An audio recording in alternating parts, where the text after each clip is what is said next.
Hi everyone. Today we will treasure tips on do's and don'ts in writing a research proposal. Generally, a research proposal will include 3 chapters.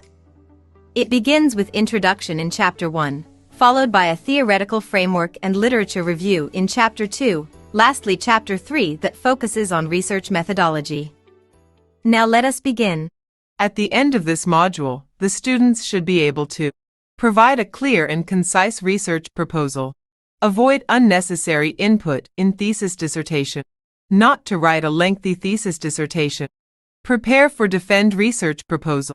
I have structured this module according to first 3 chapters in a dissertation. We will start with Chapter 1, Introduction. We start with the dose in writing a dissertation. This is the elements that students are highly encouraged to include in the introduction. Firstly, the objectives of the dissertation must be clear. To construct research objectives, the SMART elements must be applied, which are specific, measurable, achievable, realistic, and time frame. Next, the students must be able to deliver a short and concise problem statement. Generally, a problem statement consists of the existing issues that are hardly to be solved by the previous literature. The students are also encouraged to provide an evidence-based problem statement, such as providing statistical information. Moreover, the students must be able to prove that there is ineffective rules and regulations as well as the policy. A good problem statement will justify a research gap of the research and develop a research question. After that, the students must present a well-defined research questions and hypotheses. Next, strong justifications on the significance of the study and expected outcomes must be provided. In this section, the students need to emphasize on the certain parties that benefit from the output of the research. Lastly, the students must have the ability to provide solid evidence and sufficient supporting arguments to justify your research. This section will highlight on things to avoid when writing the introduction. First, the content of the thesis must reflect to the title. The title must not too broad and general. It's supposed to be clear and easy to understand. Please don't include bombastic words in the title. Second, no concentration in problem statement.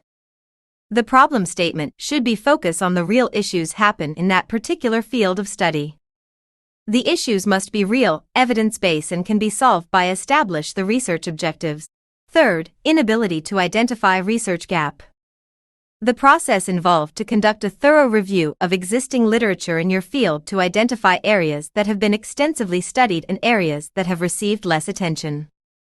Look for unanswered questions, inconsistencies, or contradictions in the existing research.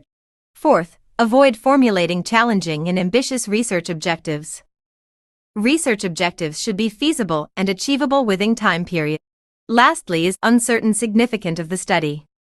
The student must able to address certain parties that are significant to the findings. Now we move to Chapter 2, which is things do and don'ts on theoretical framework and literature review. This section will explain the do's items in Chapter 2. Students must provide a comprehensive literature review on what have been done on the previous studies for each variable. Students must refer trustworthy and most up-to-date, latest 5 years, journal articles except for theories. The studies that we refer must be recent. Students must be able to synthesize and criticize the findings from previous literature. The student need to combine the findings from various authors, discuss the arguments, and come up with conclusion. Students must include 2 or 3 theories that act as a fundamental to support the research. Students must refer to a high-ranking journals which include Scopus and Web of Science, WAS, index journals in order to produce a quality research. Now, this is the 2 obvious things that we don't apply in construction of theoretical framework and literature review. Refer to outdated research paper. To make our researches consistent, please avoid to refer an outdated research paper.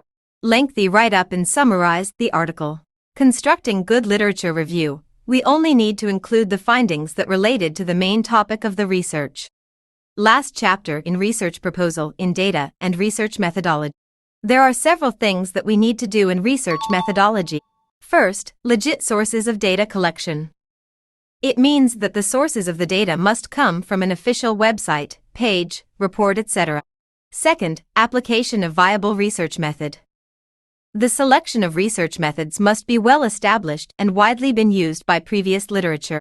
Third, collect the latest and relevant data that are suitable with the research. Finally, provide a series of diagnostic tests in order to ensure the stability or estimation model.